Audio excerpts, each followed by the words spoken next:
Hello everyone, welcome back to another helpful Windows tutorial. If you're trying to change the time zone on your Windows 11 PC and for some reason it's grayed out or you're getting an error message, don't worry. In this video, I will show you several step-by-step methods to fix the issue and regain full control over your time zone settings. By the end, you'll be able to manually select the correct time zone or set it automatically without a hitch. Let's begin with the simplest solution first. Check if time zone settings are managed by your organization. Even if you're on a personal computer, this setting can sometimes be affected by group policy or registry tweaks. So here's what you do. Press the Windows key plus IC to open Settings. Click on Time and Language, then select Date and Time.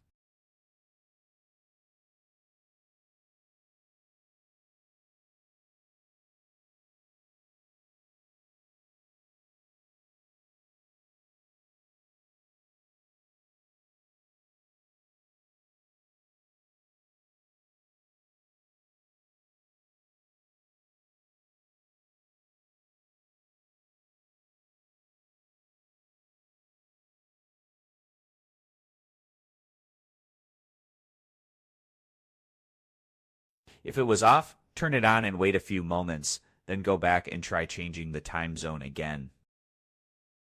In many cases, this alone resolves the problem. If that didn't work, let's open Services to check if the Windows Time Service is running.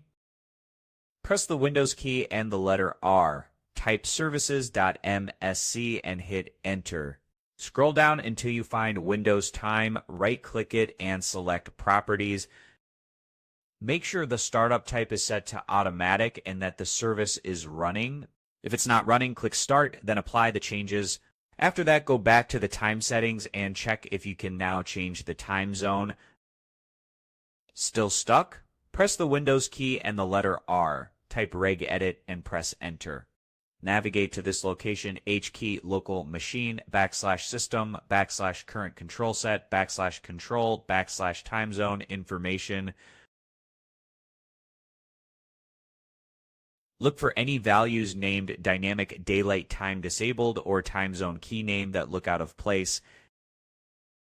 If you're unsure, right-click on the key, export it as a backup, then delete any strange entries. Restart your system and try again.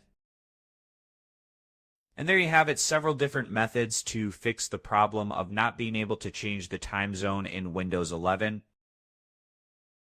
Whether it was a service issue, a setting buried in the registry, or just a permissions conflict, one of these should have done the trick. If it worked for you, don't forget to give the video a thumbs up and subscribe for more easy-to-follow Windows solutions. And if you're still having trouble, let me know in the comments and I will do my best to help out. Thanks so much for watching, and I will catch you in the next tutorial.